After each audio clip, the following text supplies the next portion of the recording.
another episode of Village in Progress, your VIP tip. I hope that you guys are enjoying these short segments of ways to help strengthen our village, help strengthen things that you want in your own life, and just really start to build something that feels really meaningful to you, where you feel like you can be your best self and take that out to contribute to your community and to your villages, in the hopes of connecting and building something really strong. So the VIP tip today is on manifesting. And I know this is a huge topic. It's something that, again, if you have listened to any of the first season, specifically with my conversations with my friend Josh and Amber and some of my real estate conversations, you have heard a lot about manifesting and dreaming big, and that is really one of the sort of core foundations, I think, of some of my very dear and deepest friendships, is that we share this idea that we can call into our lives the things that we are most seeking. I thought I would share my manifesting journey, share an example of it, and give you some tips so that if there is something you're wanting to call in, you have a framework to do so.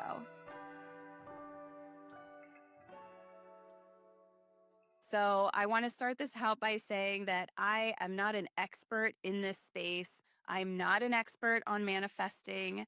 I am just going to share with you what has worked for me, what my relationship to manifesting is, how I do it, and see if that is helpful in your own life. So I know that there are a lot of people out there, when they hear manifesting, they think it's like super woo woo and that these people are all just dreaming and there's no way that any of that is real and it's total BS.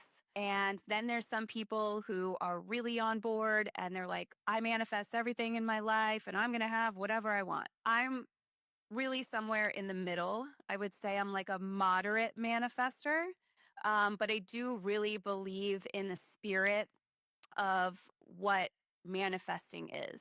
I believe that we all have the lives that we want. I believe that we all have the power to create and bring into our lives things that we want. And that's really dictated by the choices and the decisions that we make in our lives. So for me, manifesting, similar to the vision board and the other VIP tip that I shared, manifesting starts with getting real, clear, and being really intentional. So you have to be really honest with yourself. You have to be intentional. And in being honest with yourself, you have to develop a real clarity for what it is that you're actually looking for. And unlike the vision board, manifesting is where you start to get incredibly specific about that which you are trying to call into your life. One of the things that really irks me out there is when people say, you're so lucky. What I hear a lot in my experience is, you're so lucky that you got to stay home with your daughter while she was young. You're so lucky that you have the freedom now to explore yourself and like do this podcast. Or you're so lucky that you have so much family around to help you with your daughter and to help you in your lives. And I do agree that on the surface or from the outside, it probably looks lucky. But I'm here to say that that is total bullshit. I think that is such complete BS. I think that to call it luck completely minimizes all the hard work that I did to get to where I am, to be able to have a life that on the outside looks so lucky, right? I think that I have made a lot of choices to be able to put myself in these positions. And when you say you're just so lucky you get to do this, I really feel like it minimizes, like I said, all the hard work it took to get there.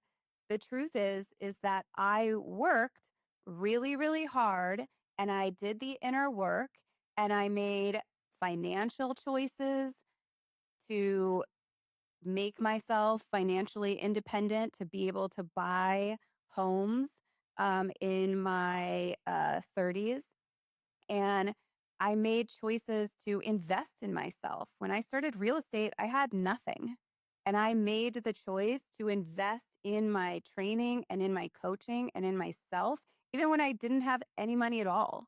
I made the choice to invest in myself so that I could get further, faster, and learn to reach that financial independence and start building a career for myself.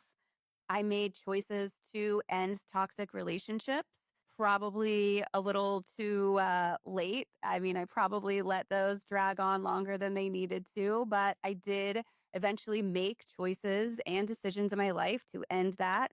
And when it comes to other friendships I made, similarly how I cut some people out of my life, I made space for people who were aligned with my core values and who I felt like were really positive people to have around that I could learn from and that I could grow with. And so I made those choices in my life. When it comes to being close to family, I made a decision when I was living in Philadelphia and when my dad got sick. I made the decision to move back to California because he could no longer travel. And in my head, I thought to myself, if I'm going to stay in Philly, and if I'm going to ever meet somebody that I may want to marry, I can't be here because my dad is not going to be able to be a part of that life. And so I made the decision to move back, not only to spend time with him, but I mean, I thought I had a lot more time with him, but I really made the decision because I wanted to root myself in a place that was close to him.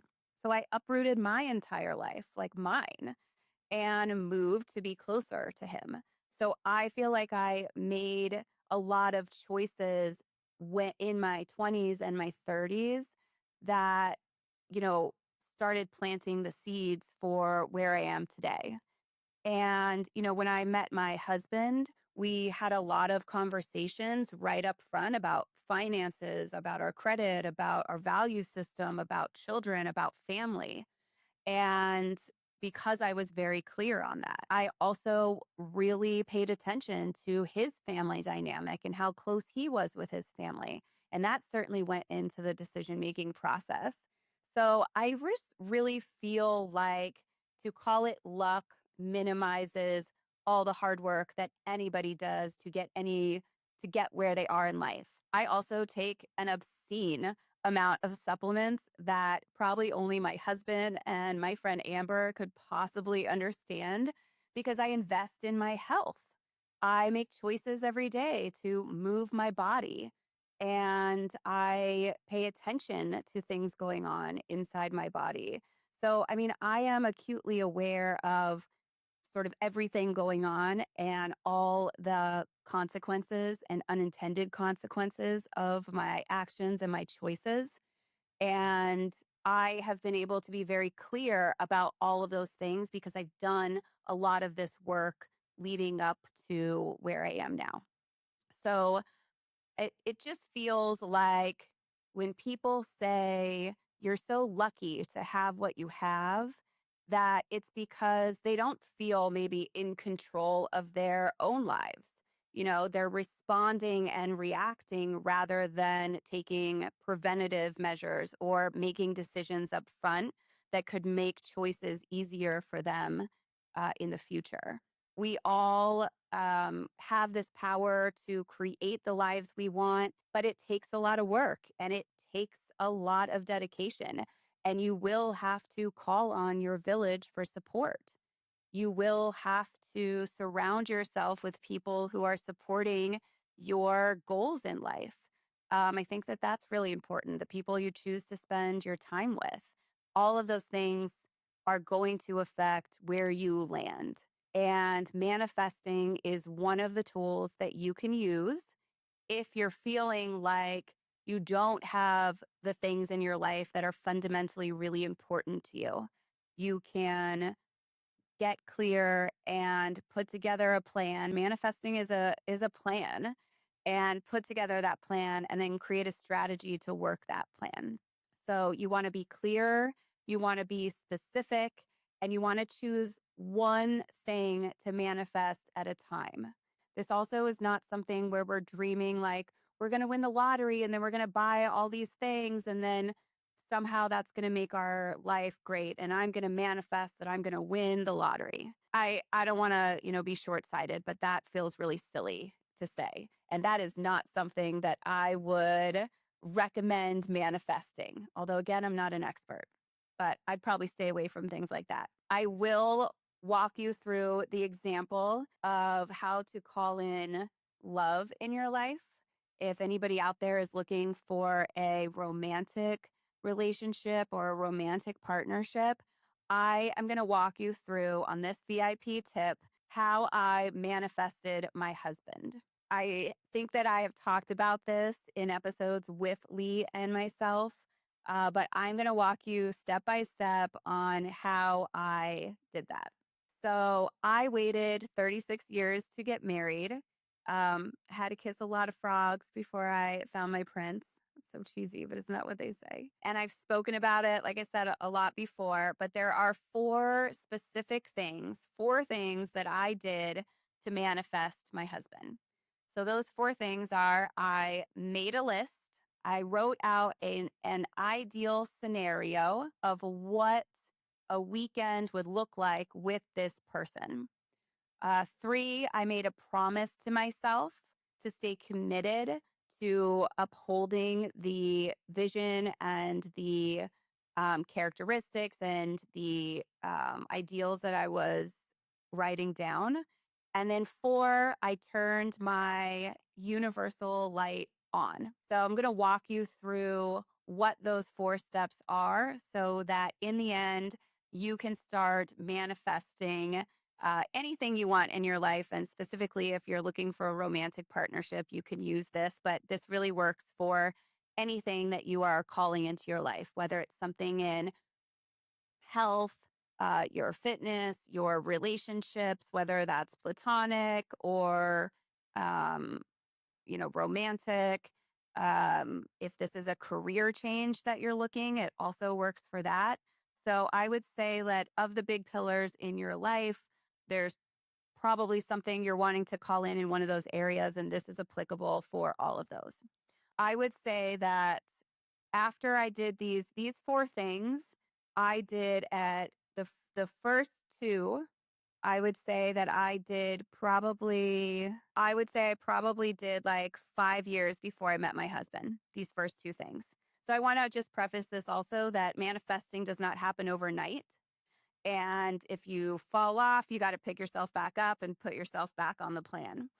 So the where I fell off probably in those 5 years was number three. I didn't hold my commitment to myself, but once I recommitted and then did step four, which was actually turning my light on, I met my husband like 2 months after I decided to do that. So I do think this is very powerful and I'm going to break it all down. I'm going to break down these four steps for you so you can apply this to anything you are wanting to bring into your life. So number one, make a list. So this is where you get extremely clear about what it is that you are looking for in a partner, in a fitness goal, in a health goal, in a career move, or a trip that you want to take on, anything that you're looking to bring in. Maybe it's a bucket list trip, something huge. This is where you're going to get really, really clear. So I would start by doing a brain dump. I'm someone who loves journaling, but I would just do a brain dump, get all the thoughts about this one topic out on a piece of paper, what you're looking for. So I've heard people do this with careers. They're like talking about things that they want to do in their career. Who do they want to work with? What do they want to be involved in? What kind of projects do they want to work on? Who do they want their employees to be? What they want the environment to be like? For me and a romantic partner, I'm going to show you. I'm going to get out my my manifesting journal, my little life journal here. So for me, I wrote this list of 26 characteristics or attributes of somebody that I was looking for. And the reason they are highlighted is I have had a few different versions of those lists. It's all the same, but I would go and highlight when I met somebody, I would go and sort of highlight what characteristics they had. And this was the last time I did it. And I wrote in a box here, Lee with a heart, and checked off all of the he checked off everything on my list. I'm going to read off what is on my list here. So if you're looking for someone or you're looking for ideas, this is just who, like, my ideal person. Again, this was like 5 years before I met my husband. These are the things I was looking for: drama free, courtship dating. I really wanted somebody who wasn't just going to like instantly jump into a serious relationship, but was going to like take me out on dates and not just want to. I had dated some people who just wanted to like watch TV all the time. And like, I didn't want to do that. So I really wanted someone to like date me. Positive, glass half full type of attitude, resourceful, looks for a solution, successful. I guess I probably could have been a little bit more specific in that, but successful, great family dynamic, loves his family, explore, travel, trips, long or short, relax and adventure. So someone who even on those trips or just day to day likes a little bit of adventure, but a little bit of relaxation, loves great food, is active, romantic, thoughtful, and nurturing, a suit and pants rule. So I wanted somebody who owned a suit, like at a moment's notice, could go to like a wedding or like something where you had to get dressed up. Emotionally stable, responsible, a partner, looking for partnership, loyal and trustworthy, loves my cats. That was very important. I could have never been with anybody who didn't like my cats. Classy, casual, someone who, can wear jeans, but, still keeps it classy. Has friends and likes to be social, also likes downtime, movies and TV, likes live music and live events, not afraid to plan something on their own, has their own place. I put here owns their own place. So um, when I wrote this, I had just bought my first condo. And so I thought, well, anybody that I really want to be with, they should also own their own house because I own mine. So I know that it's possible. They're passionate, um, manly but vulnerable, gives strong hugs, um, straight. I guess you do have to specify. And available, straight and available. Kind to strangers, black tie or dive bar.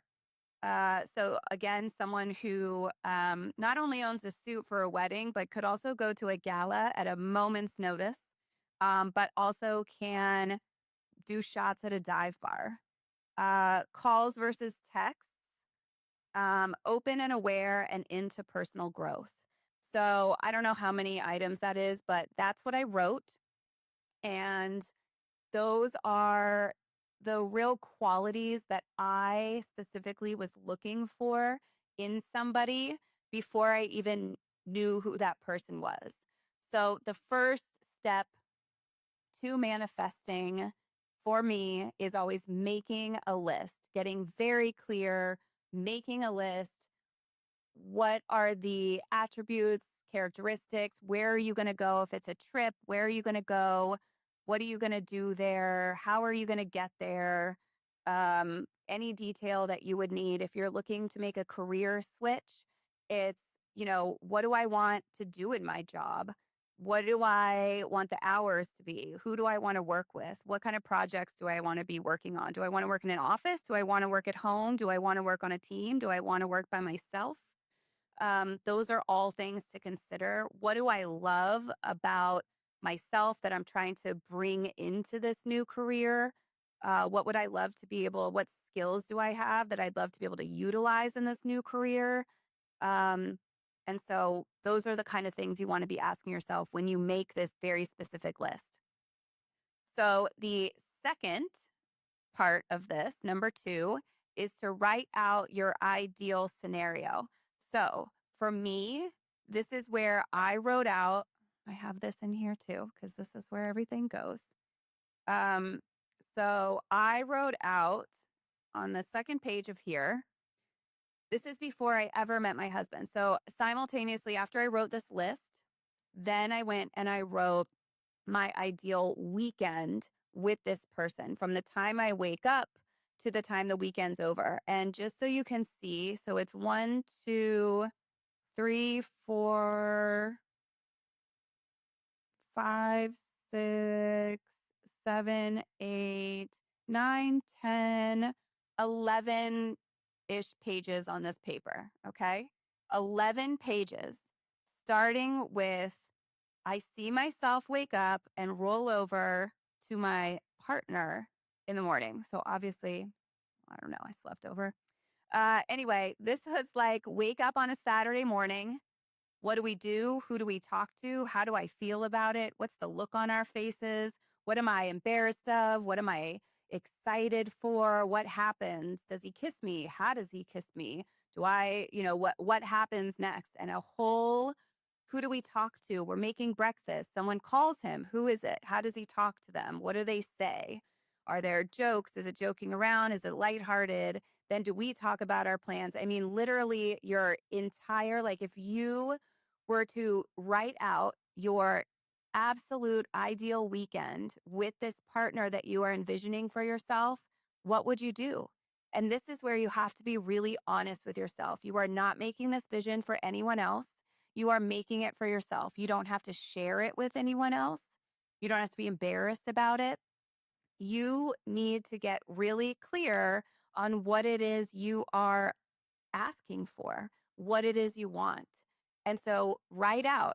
It can be as many pages as you want, but the more specific you are, the more you are going to be able to feel what it feels like to be with that person or to be in that job. If you're doing this for a career swap, then you wake up to get ready for work. What are you doing to get ready for work? What are you wearing? What are you putting on? How are you getting dressed? Are you working out before? What are you eating for breakfast? And then what's your commute to work? Are you walking? Are you biking? Are you jogging? Are you taking the train? Are you riding with a friend? Are you driving? Like, how are you getting there? And you want to be really, really, really specific. Okay. So the words, the sounds, the smells, the feels, anything that you can imagine, and don't worry about it being perfect. Just write the first thing that comes to you as you're thinking about what this ideal scenario is for you. How do you end the day? Like literally from start to finish. And if it's a work day, then, you could do your ideal work day. If it's a romantic partner, I would do a weekend because you really get a little bit more time to explore. If you're doing work, you can do a project or you can do a week or, what that all looks like. So pick something, make your list, and then use that list to turn it into an ideal scenario for a day to 2 days of what your life is like when you are living with that person or that career or on that trip or finishing that fitness goal or achieving, whatever it is that you're wanting to bring in. Number 3, and this is really important because you can make the list and you can have the dream, but if you are not committed to making choices and decisions that uphold that, then that's where you're going to fall off. And I would say that I didn't hold that commitment. And I probably spent 2 years fiddling around when I probably would have been better off alone. I did then meet my husband. So, I don't know, maybe it worked out the way it was supposed to, but I will say that I did fall off on that commitment. I didn't reference it enough and I didn't hold that commitment to myself. So you have to make a commitment that you will check in with this, that you will evaluate opportunities that come your way based on this list and this ideal scenario that you created. Does it fit? If it doesn't fit, then move on. Does it, how many of the things? I'm not saying it has to check off everything on your list, but it should feel probably like 80% of it is there. Um, and with a romantic partner, you can make the decision. I happen to find someone who checked off all of that.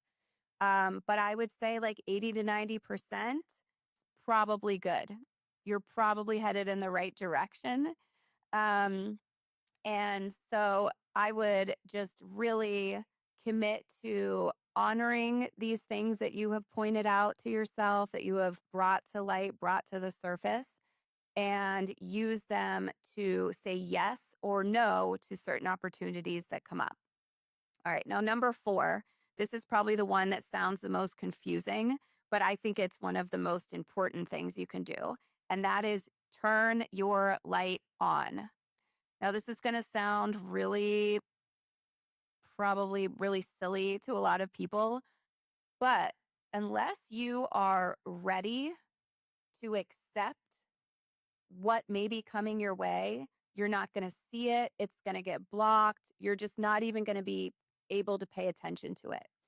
So once you have made a list and you're clear, once you've written down your ideal scenario and you can feel what it would really be like to be with that person or in that job or on that trip or completing that fitness goal or health goal, what you can really, really feel like what that would be like. And then you've made a commitment to yourself to hold yourself accountable to the choices that either move you closer or further away from that ideal scenario. You need to let yourself know, give yourself permission to say, I am ready to receive that which I have identified that I want in my life. And that is turning your light on. And you can just say this to yourself. You could take a moment and, you know, I am somebody who is more spiritually connected to the universe than I would say any sort of religious belief. Um, but so for me, I would say, like, universe, I'm ready. My light is on. So you can say that to whoever or whatever you would like, or just to yourself. But I do think it's really important to sit with yourself by yourself. You can do it in a mirror, you can just do it sitting in a chair, but to say the words out loud, my light is on and I am ready to receive. My light is on and I'm ready to receive. Like, bring it on. I'm ready. And there's something really powerful that happens when you say out loud that your light is on. I'm able, I'm ready. If that person walked into my life today, I would be whole and complete on my own. I've done the work and I'm ready to, you know, accept that person to accept that person into my life, to give them, everything I have. And when I say that, I'm really saying, like, you're ready to see that person for who they are, and you're ready to, if that is the right person, like, you know, open yourself up and make yourself available also. So a lot of this has to do with timing. I can't stress that timing really has a lot to do with this. And I think that this last component of turning your light on is why sometimes people say, like, it's not the right time because their light's not on. They're not actually ready to receive all the good that might be coming their way. A lot of people resist change, they resist new things coming into their life. They're really skeptical of it. They're like, this is too good to be true. But what they forget is that they asked for this, that they said that this is what they wanted, but they didn't turn their light on. So it's coming into their life and they're just rejecting it as fast as it's coming in. So the part of turning on your light is really important because it says you are ready, you've done the work, you know what you're looking for, you know what to expect, and you are ready for that to present itself to you. Doesn't mean it has to work, but you're ready for applicants to start coming in. You're ready to start entertaining, really entertaining the idea. So, turning your light on, making sure that you are ready, willing, and able is the last step to really starting to call upon on your manifesting journey. In real estate, we always used to say that the best time to get new business was right to like ask for new business was right after you got new business. And so in our office, we had this bell that we would ring, and we would always sort of joke that the minute you opened an escrow, you would climb on top of the nearest table and you would stand with your arms held out wide like this, and you would say, like, universe, give me more. I can handle it. I'm ready. Like, give it to me. And while that may sound really silly, there is something about publicly calling into that which you want, putting it out there. So if you are in a place and if you feel so inspired when you are ready to turn your light on, stand up, man. Stand up and make yourself as big as possible and call. I'm ready. I am ready for this thing to come into my life and just see how it makes you feel, because I really think that that is a huge mental shift to being able to really see what is being presented to you. Um, I'll tell you a funny story about just trying to manifest something without being specific. I was at an open house years and years and years ago. I was single, and this is when I was faltering in that zone 3, in that, part 3. Like, I wasn't really keeping the promise to myself, but I had made a list. I had wrote out my ideal, but I just didn't even realize that I was really stuck in that third in that third part of making the commitment to yourself. So I'm at open house, and this cute guy walks into the open house, and we I don't know, it felt like maybe we were kind of flirting, which I realize isn't very professional, but he was the only one in there. The house was in Playa del Rey. It was on the beach, and he lived down the street. And we just were talking. He was just coming in to see because he had just bought his house, was doing some renovations, and he left. And when he left, I thought, oh, man, like maybe I should have asked him out, or I don't know. Because I would have asked him out probably. But I thought to myself, I want this guy to come back by the house again. I just want him to come back by the house one more time. Because in my head, I'm thinking if he comes back by one more time, maybe I'll just put it out there. Like, maybe we should go out. So I am putting it out there. I'm putting in my head. I'm just thinking, I'm concentrating on like this guy just coming back by the house one more time. So the open house was kind of slow. So I go down to like the first floor by the front door, and I'm kind of hanging out by the front door just to see if anybody's walking by, anybody's out there. It was a nice day. And all of a sudden, I see him in his car driving by the house, and he looks through the window driving, and he waves at me, and I wave back, and in the passenger seat is another woman, like another young woman. And as he passed, he waved and he smiled, and then he passed on by, and I sat there outside the house, or I stood there, and I chuckled to myself because I thought, huh. And I looked up and I thought, you're funny. Like, you're funny, universe, because he did pass by the house one more time. It was in his car. He waved. So we passed by just like I called in, but he was with somebody who clearly was like, I don't know, I imagine like a date of some sort. And I just chuckled to myself because I thought, Alexis, you were not specific. You just asked to for him to come by the house one more time. You didn't ask for him to come into the house one more time to check on something alone where I could then maybe ask him out. Like, I didn't say that. I just said, "Can you come by? I just wish you would come by the house one more time." So I always laugh at myself because, I called it in, but I wasn't specific, and it wasn't really what I was looking for. So, I think being really specific, making the commitment to yourself, and then letting yourself acknowledge that you're ready to receive are really the most important aspects of manifesting.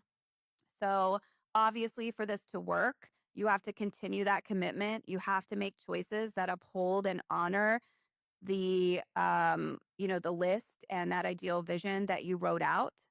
And it's something that, does not have a expiration or a time limit on. And so it's something that you really have to be aware of and put effort and intention into. And it's something you should revisit, I think, on a weekly basis. Once you get clarity, it becomes very obvious what opportunities are going to support this vision and which are going to derail you.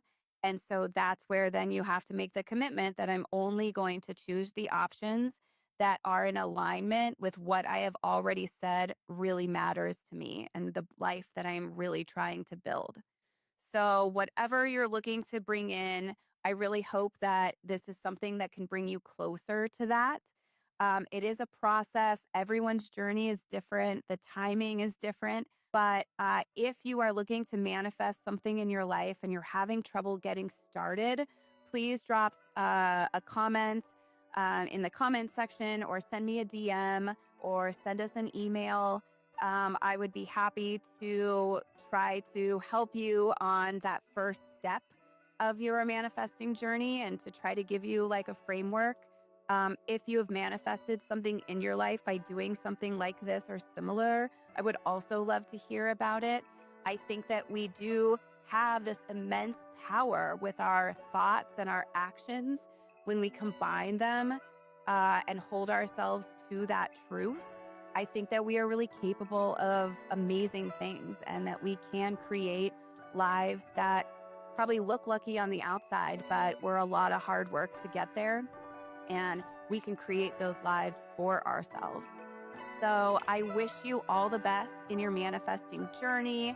Please let me know at Village in Progress podcast, on Instagram, on socials, on our YouTube page, how your manifesting journey is going. If you're getting stuck anywhere, I'd be happy to try to help you. Um, but I hope that this has been helpful. And until next time, please keep connecting, keep growing, and let's work to build something meaningful together. Talk to you soon. Bye.